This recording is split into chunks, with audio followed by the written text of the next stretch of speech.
The red-eye cabin breathed in mechanical whispers. Row 12, window seat. Connor Hayes slept with his forehead pressed against cold glass, stubble shadowing a jaw that hadn't smiled in months. His 7-year-old daughter Riley curled beside him like a question mark, her small fingers clutching a crayon-worn coloring book of airplanes. The 737 carved through midnight at 37,000 feet, engines humming their familiar lullaby. Then the harmony broke. A shudder. A skip. The overhead bins rattled like nervous teeth. Emergency lighting bathed sleeping faces in amber urgency. The intercom hissed alive, and a female voice, controlled but carrying the weight of unspoken fear, pierced the darkness. "Ladies and gentlemen, we have an immediate emergency. Is there a pilot on board this aircraft?" Connor's eyes snapped open.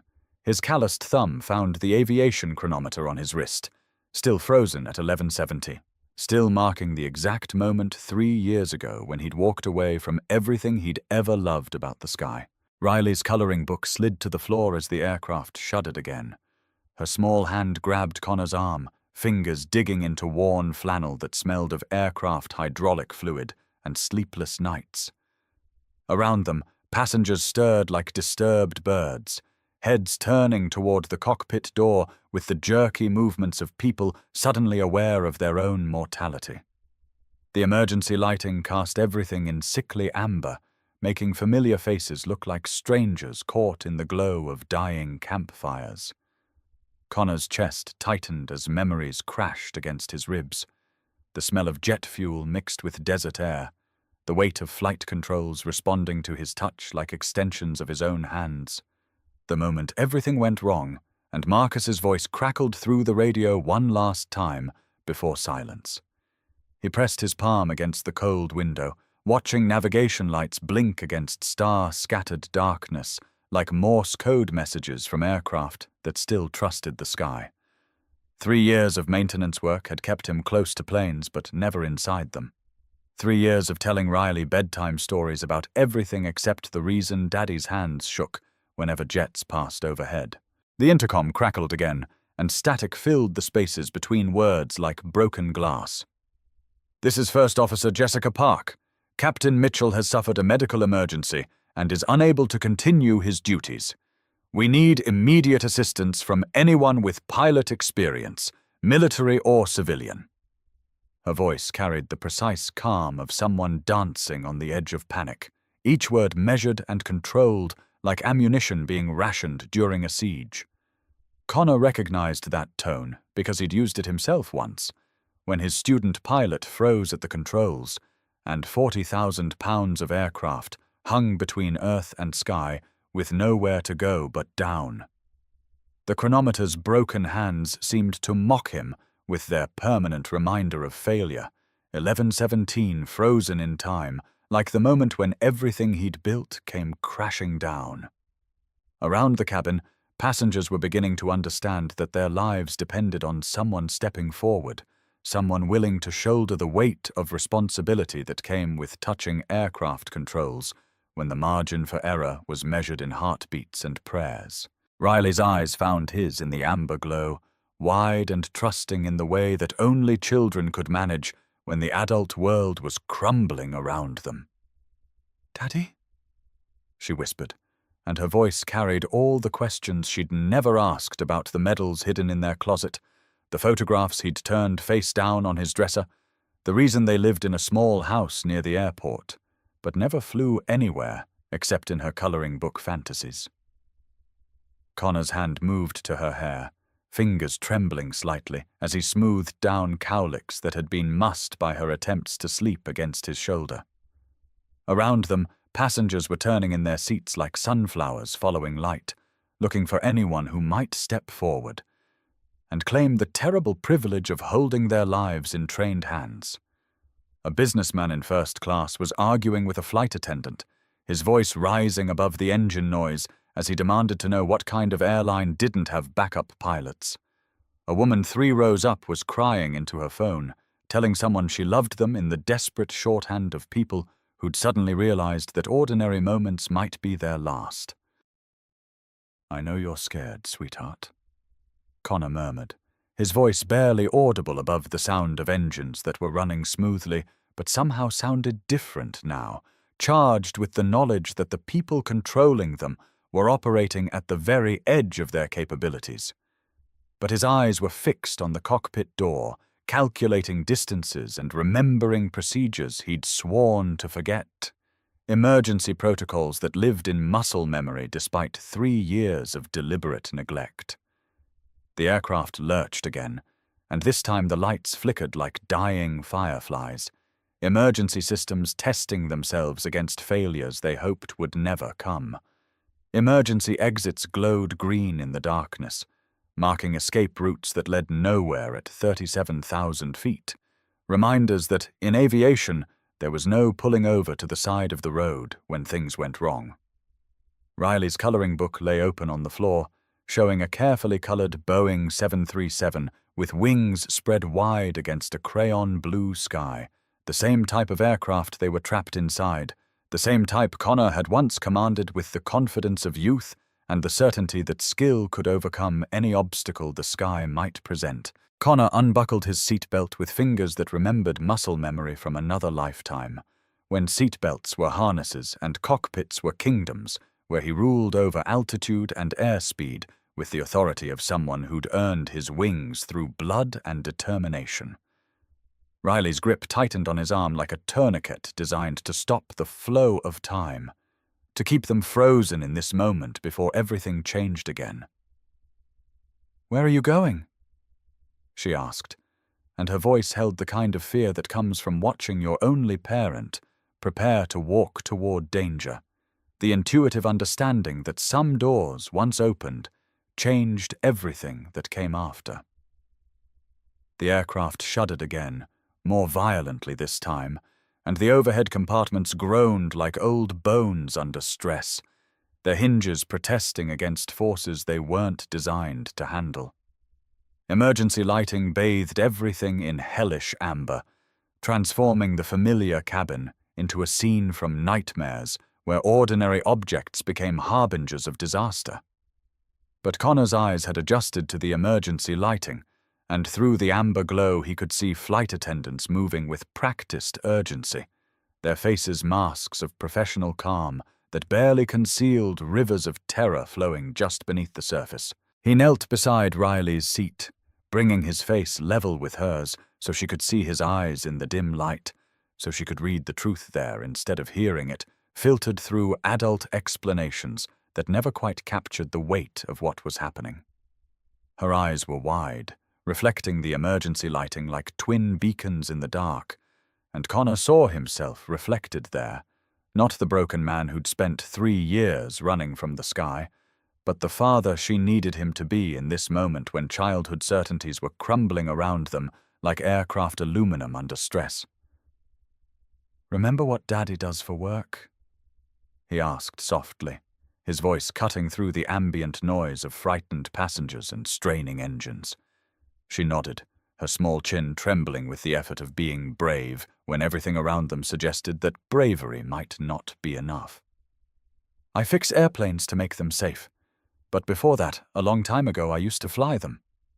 The words tasted like rust in his mouth. 3 years of silence broken by necessity, and the weight of 180 souls, depending on skills he'd buried beneath guilt and grief, and the certain knowledge that some mistakes were too big to survive. Riley's fingers loosened slightly on his arm as understanding dawned in her eyes, the puzzle pieces of her father's hidden past clicking into place, like instruments finding their proper settings. Around them, passengers were beginning to panic, voices rising like storm winds, children crying, adults praying in languages he didn't recognize, all of them united by the primal fear of falling from heights that were never meant for human bodies. But in their small pocket of space, father and daughter existed in a bubble of whispered confessions, where the truth was finally being spoken after years of careful omission. "Are you going to fix this airplane, Daddy?" Riley asked, and her trust hit him harder than any turbulence, more devastating than the moment Marcus's ejection seat had failed to clear the canopy cleanly, more terrifying than the investigation that had cleared his name but couldn't clear his conscience. The cockpit door might as well have been a portal to another world, one where he'd once belonged, where his hands had known the language of altitude and airspeed, where the sky had been his kingdom instead of his exile.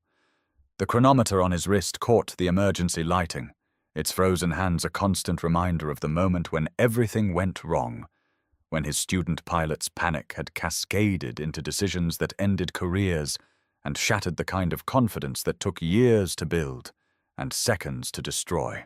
Connor stood slowly, his knees protesting the movement with the ache of someone who'd spent too many nights lying awake on a mattress that had never been quite comfortable enough to let him forget where he was sleeping instead of flying.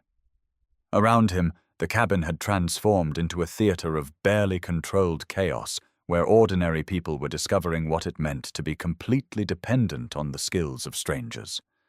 Passengers clutched armrests with white knuckles, their knuckles standing out like mountain peaks against valleys of flesh that had gone pale with fear.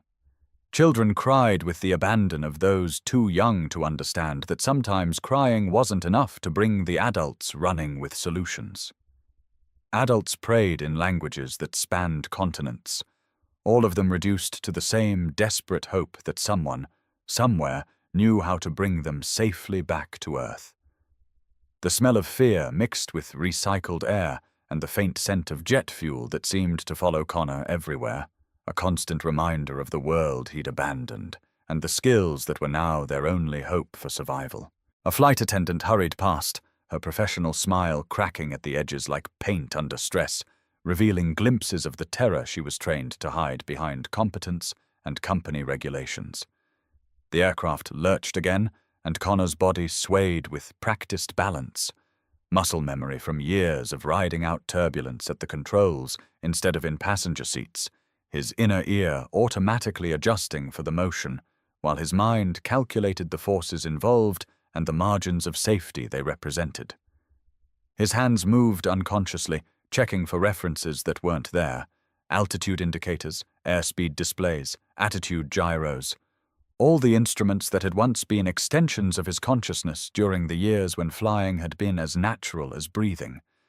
The emergency lighting painted everything in shades of amber and shadow, creating a world where familiar objects looked threatening and threatening situations looked routine, where the difference between survival and disaster could be measured in degrees of bank angle and rates of descent that existed only in the fevered calculations of pilots who understood that margin for error decreased exponentially as altitude decreased linearly. "Ladies and gentlemen, please remain calm and stay in your seats," came the voice from the cockpit again. First Officer Park sounding like she was walking on a tightrope made of her own voice, each word chosen carefully to avoid triggering the kind of panic that could turn an emergency into a catastrophe. Connor had heard that tone before, in his own throat, on the day everything changed. The day Marcus trusted him completely and paid for it with 3 months in a hospital bed and a medical discharge that ended 2 careers with 1 signature on a form that reduced human dreams to administrative necessity. The aircraft shuddered through another patch of turbulence, and somewhere in the darkness ahead, Seattle waited like a question mark against the storm-tossed Pacific coast, its runway lights invisible through weather that was making their approach increasingly dangerous with each passing minute.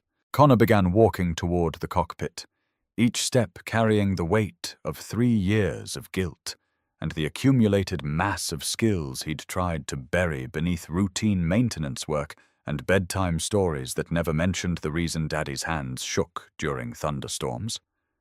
Passengers turned to watch him pass, a man in worn jeans and a flannel shirt that smelled of aircraft hydraulic fluid and broken dreams, moving through their midst like someone who belonged in a different story, one where heroes existed and ordinary people didn't have to save themselves. Their eyes held desperate hope, the kind reserved for last chances and final prayers, the look of people who understood that their survival depended on someone else's willingness to shoulder responsibility they couldn't carry themselves. A woman reached out as he passed, her fingers brushing his sleeve like she was touching salvation itself, and Connor felt the weight of her hope settle on his shoulders alongside all the other burdens he'd been carrying since the day Marcus's parachute failed to deploy properly, and 2 lives changed direction as suddenly as aircraft in emergency descent.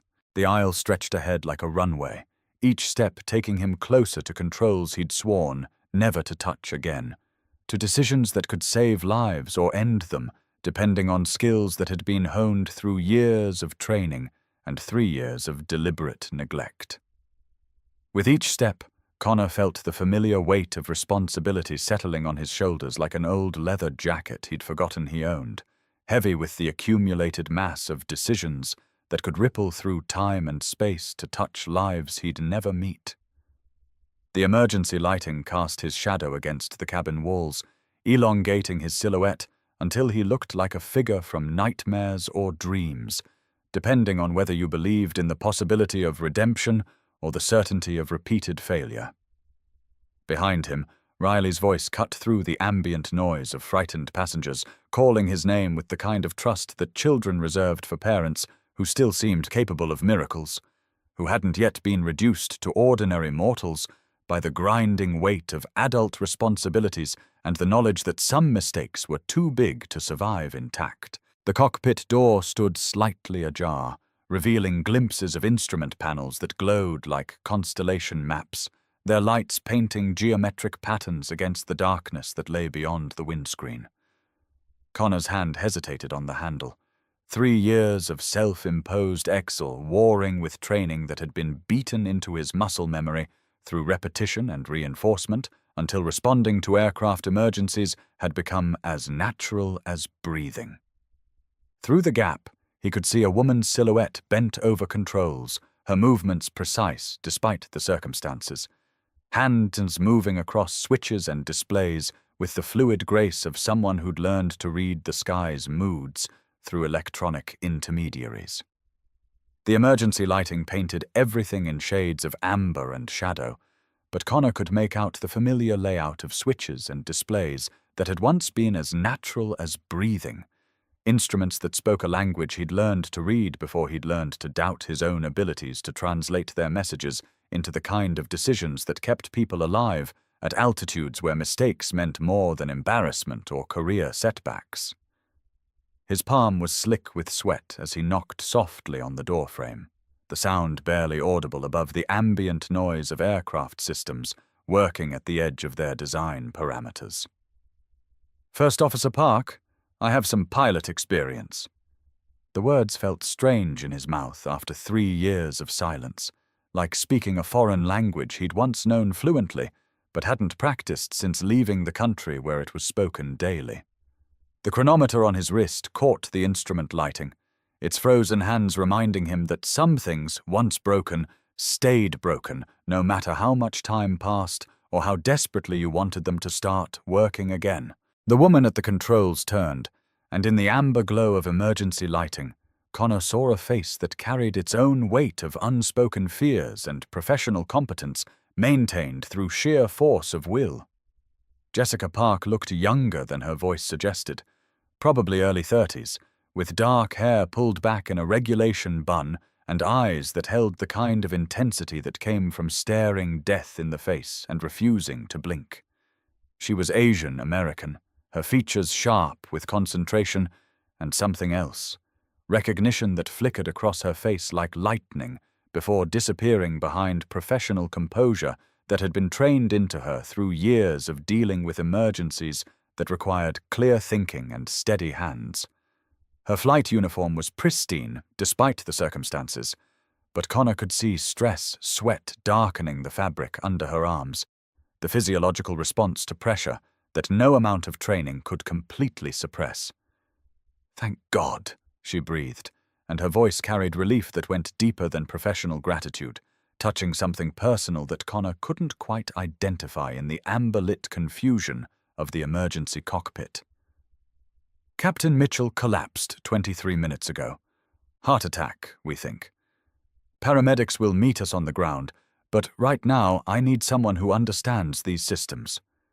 She gestured toward the instrument panel with movements that were economical and precise, betraying no wasted motion despite the stress that was etched in the lines around her eyes. "How much experience do you have with commercial aircraft?"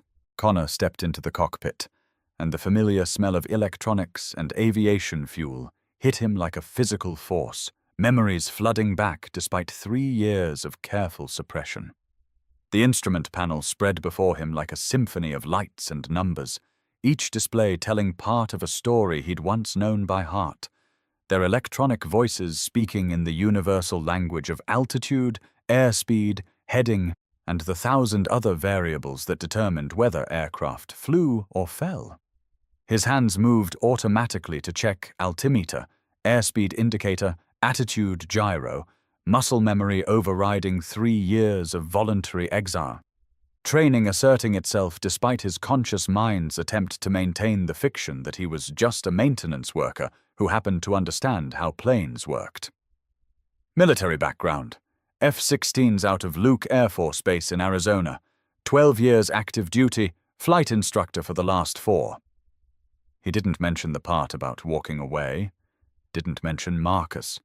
Didn't mention the chronometer on his wrist that had stopped working the day he stopped believing in his own abilities to make the kind of decisions that kept people alive when the margin for error was measured in degrees of angle and rates of descent. Jessica's eyes widened slightly, and Connor caught something in her expression that went beyond professional interest, a flicker of recognition that made him look at her more carefully.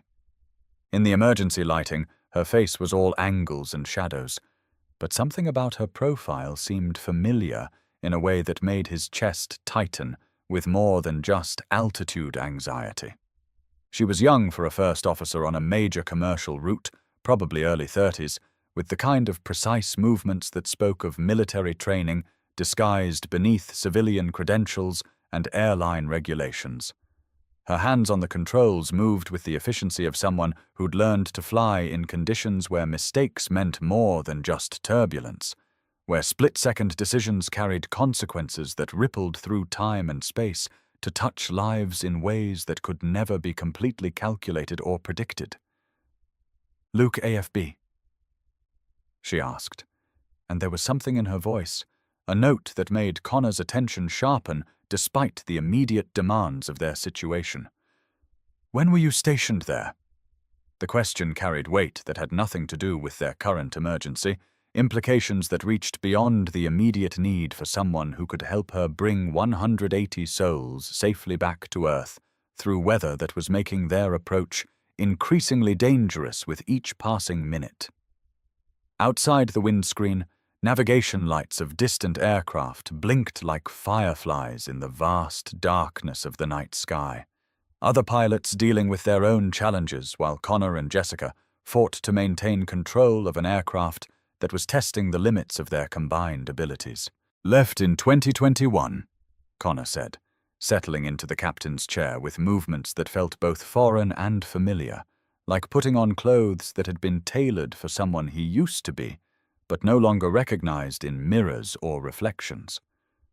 The seat adjusted automatically to his height, and suddenly he was surrounded by instruments that spoke a language he'd tried to forget, their electronic voices whispering secrets about altitude and airspeed that his hands knew how to translate into the kind of control inputs that kept aircraft flying instead of falling.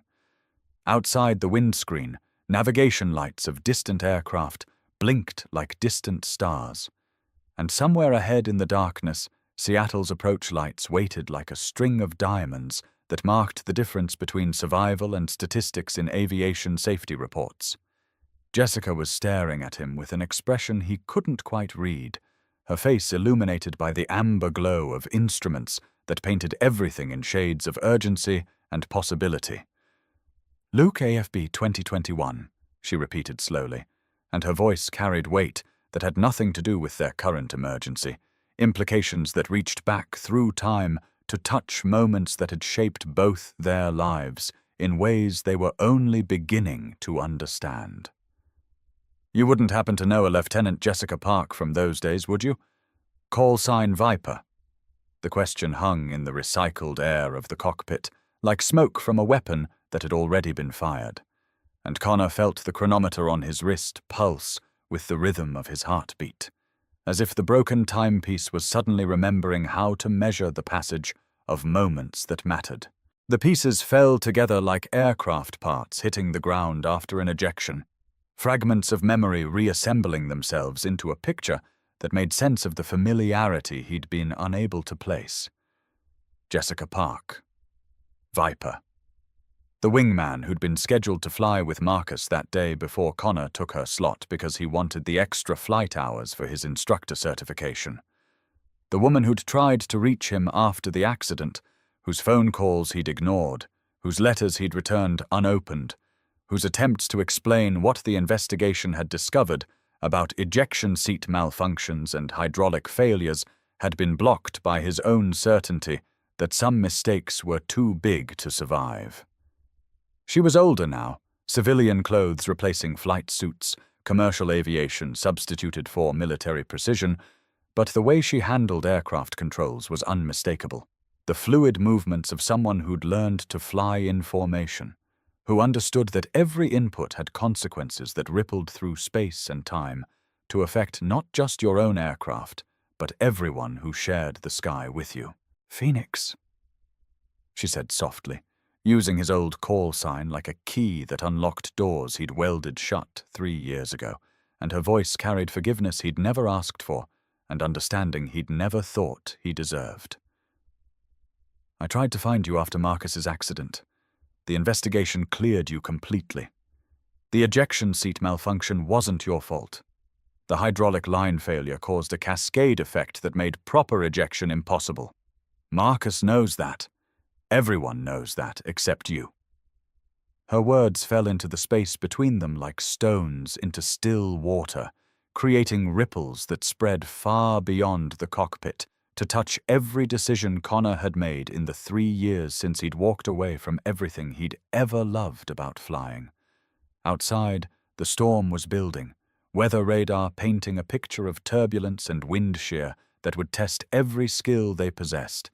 But inside this small space filled with blinking lights and the ghosts of shared history, Connor felt the weight of 3 years of guilt shifting like tectonic plates beneath the surface of assumptions he'd built his exile upon.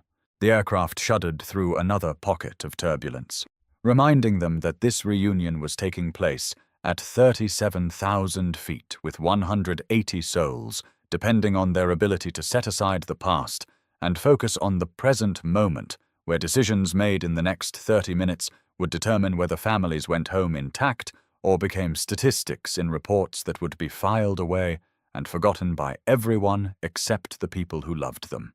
Connor's training kicked in, overriding the emotional storm brewing in his chest, years of conditioning asserting themselves despite the personal revelations that were reshaping his understanding of everything that had happened since the day Marcus's parachute failed to deploy properly. His hands moved across the instrument panel with practiced efficiency, checking systems, evaluating their options, calculating margins of safety that were shrinking with each mile they flew closer to weather that was testing the limits of what commercial aviation considered acceptable operating conditions. "We need to talk about the approach," Connor said, his voice steady despite the revelation that the woman beside him carried pieces of his broken past, like shrapnel in her own story, wounds that had healed around foreign objects that could never be completely removed.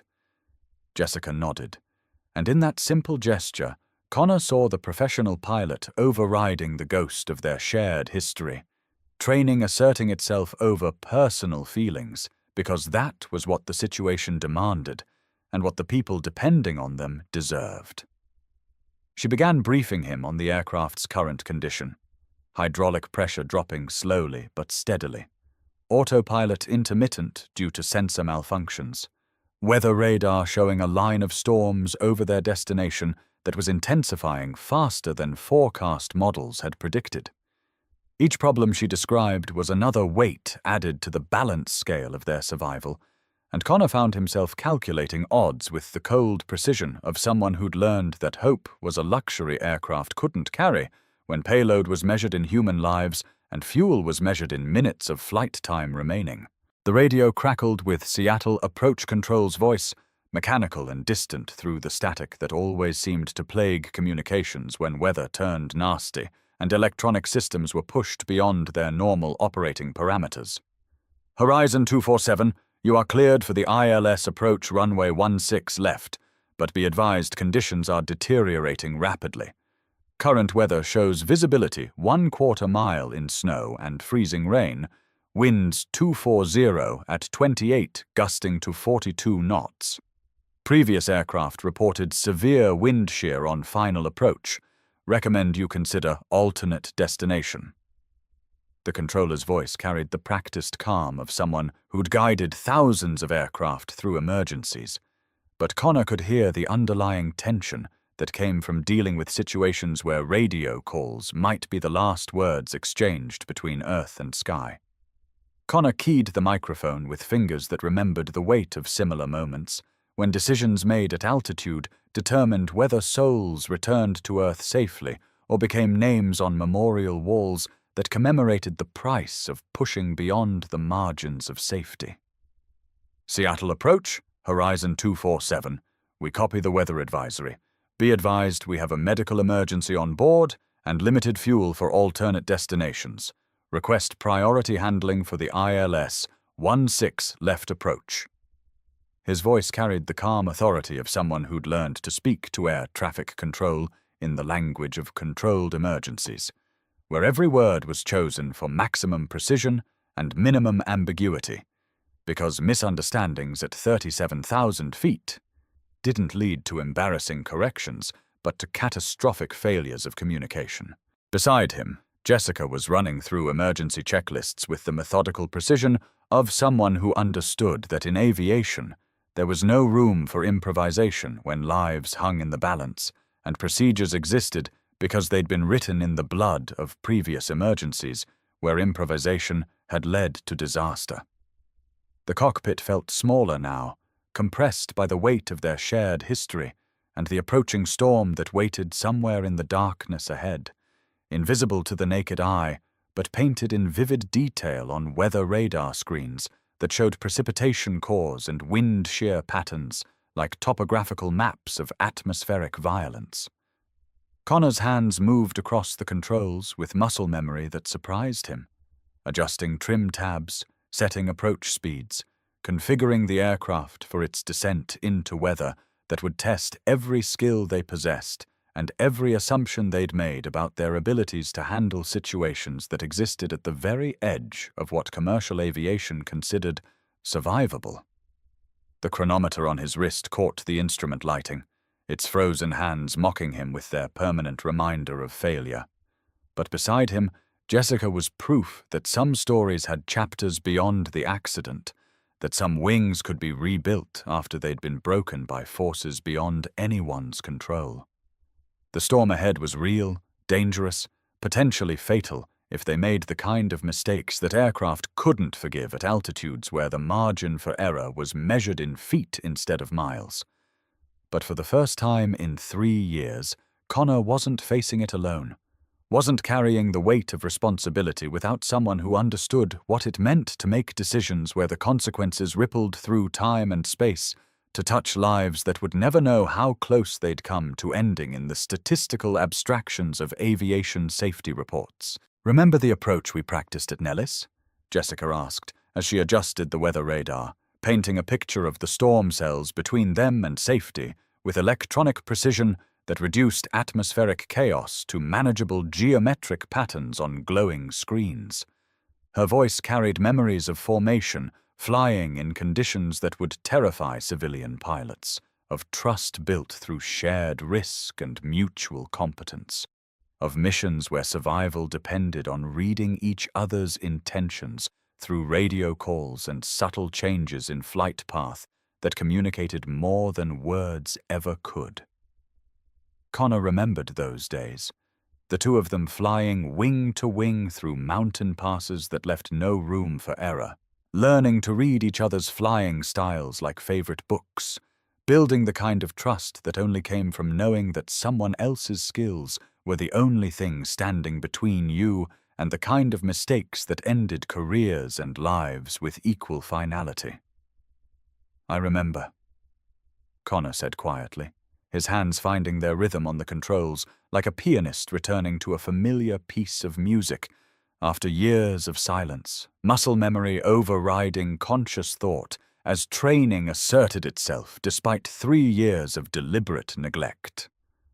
Outside the windscreen, the first wisps of storm clouds began to obscure the stars, and ahead, somewhere in the darkness, Seattle waited with its maze of lights and landing strips that would either welcome them home or become the last thing they ever saw.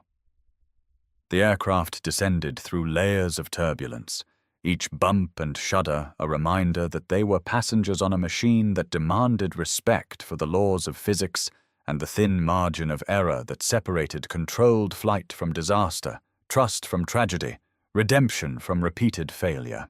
The approach lights of Seattle-Tacoma International Airport appeared through the storm like a string of diamonds laid across black velvet, their sequence marking the precise path that aircraft had to follow to avoid the obstacles that surrounded every airport, like hidden reefs in an ocean of darkness.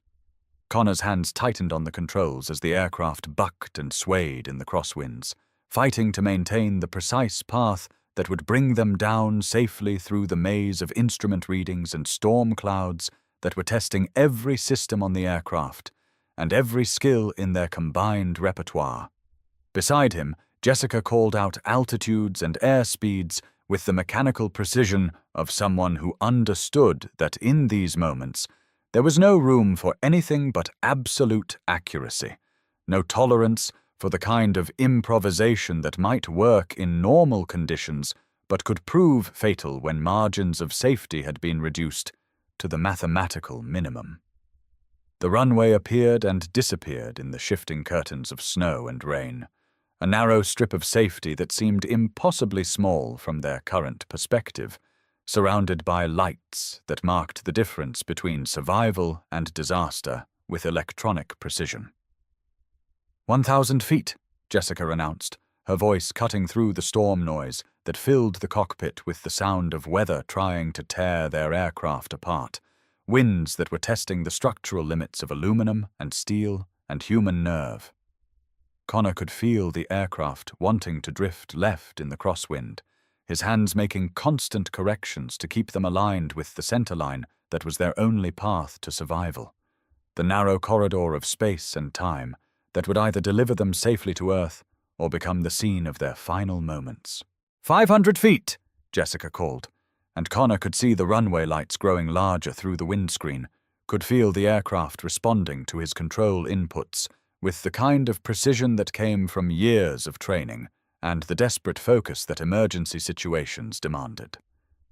The crosswind was trying to push them off course, and Connor had to use every technique he'd learned in 12 years of military flying to keep them tracking toward the runway threshold, his hands moving across the controls with fluid precision, while his mind calculated wind corrections and approach angles with the split-second timing that separated successful landings from smoking craters in the approach lights.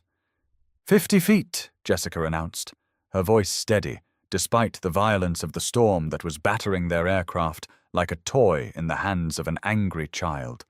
And Connor could feel the ground effect taking hold, the subtle change in aerodynamics that told him they were close enough to Earth that the rules of flight were beginning to change, that the sky was preparing to release them back to the world of gravity and solid ground and consequences that could be measured in something other than altitude and airspeed. The chronometer on his wrist seemed to pulse with each heartbeat, its broken hands pointing toward a moment 3 years ago when everything went wrong. But his focus was locked on the moment ahead when everything would either go right or end in the kind of headlines that made families in small houses near airports hold each other tighter and wonder what they would do if the sky fell on their own lives. The main landing gear touched down with a chirp of rubber against concrete, that was the most beautiful sound Connor had heard in 3 years, the solid contact between aircraft and Earth that meant they had successfully negotiated the transition from creatures of the air to machines of the ground, from the realm of possibility to the world of accomplished fact.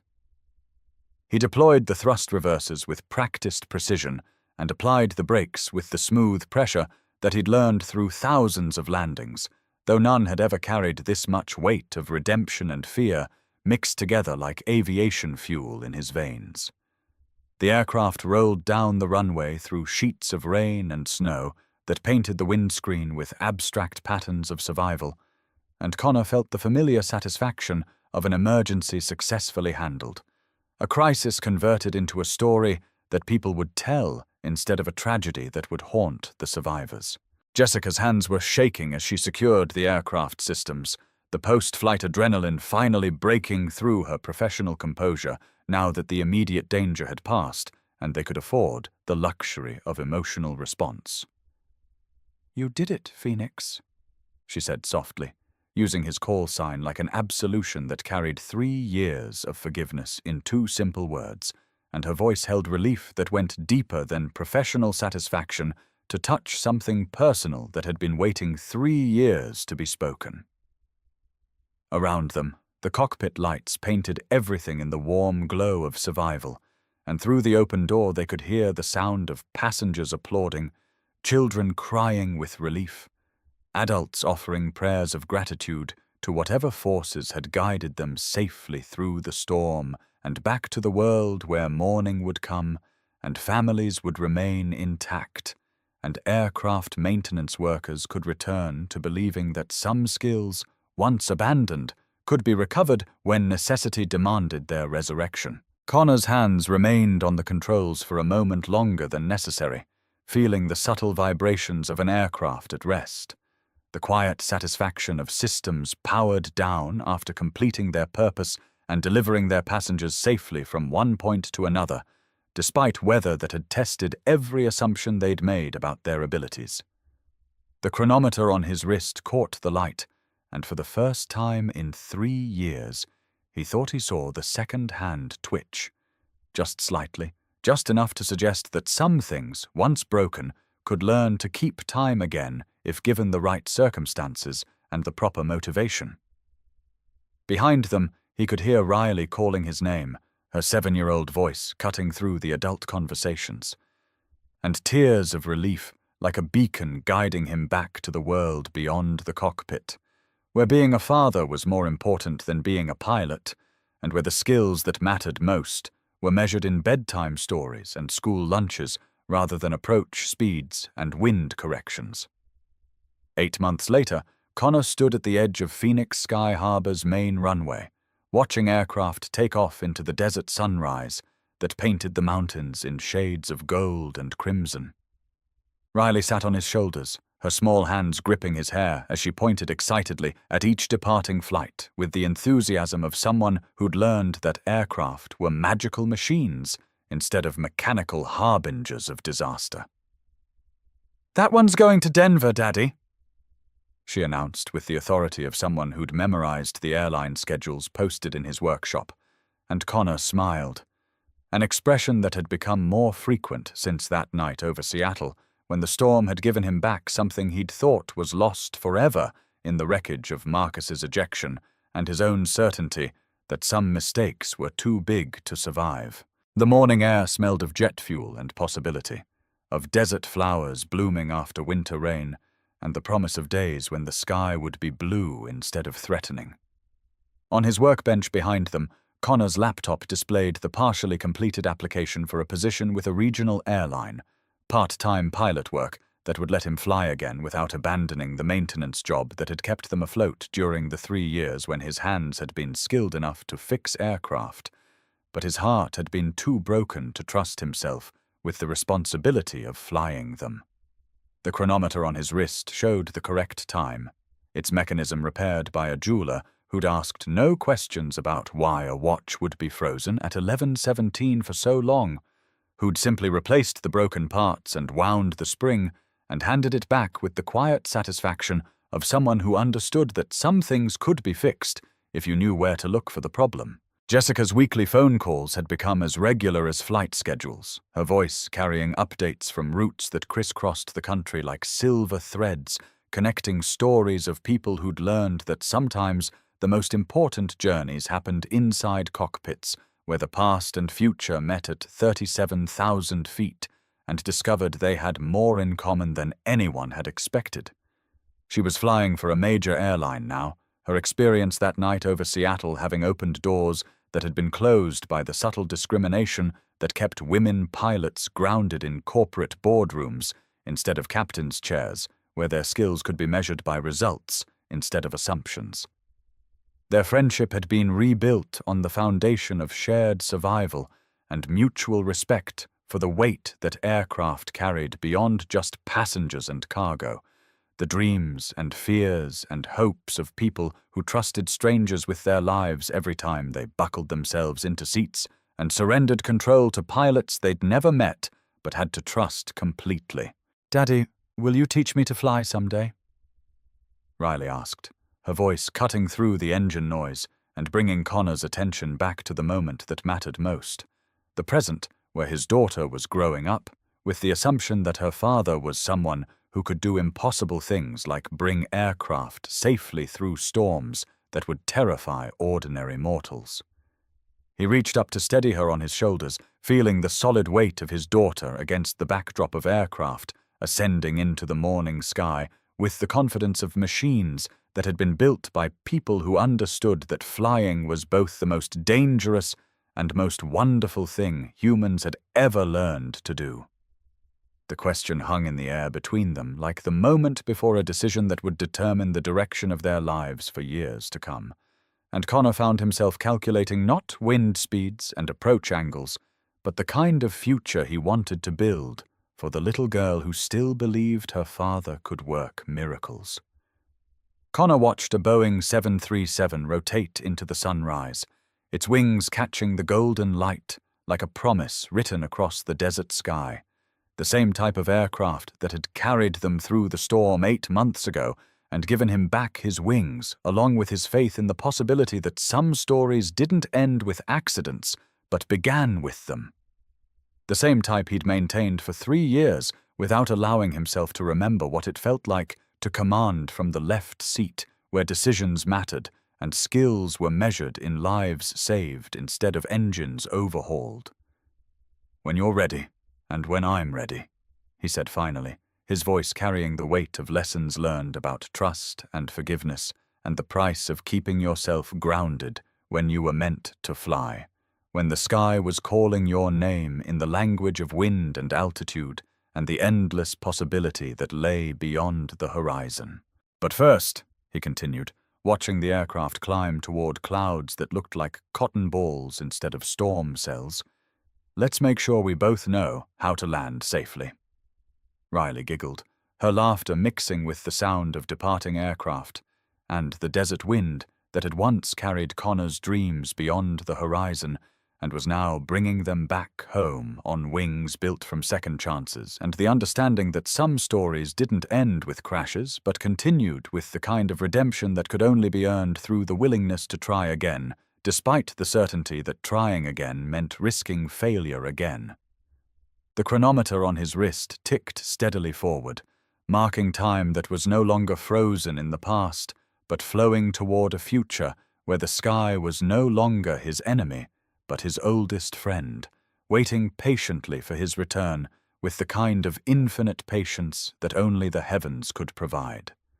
Around them, Phoenix Sky Harbor hummed with the activity of aircraft taking off and landing, pilots and passengers and ground crews all playing their parts in the daily miracle of commercial aviation, where strangers trusted other strangers with their lives and were rarely disappointed by the transaction. Connor shifted Riley's weight on his shoulders and pointed toward a distant aircraft that was climbing toward the mountains, its contrails drawing lines across the desert sky like promises written in vapor and sunlight.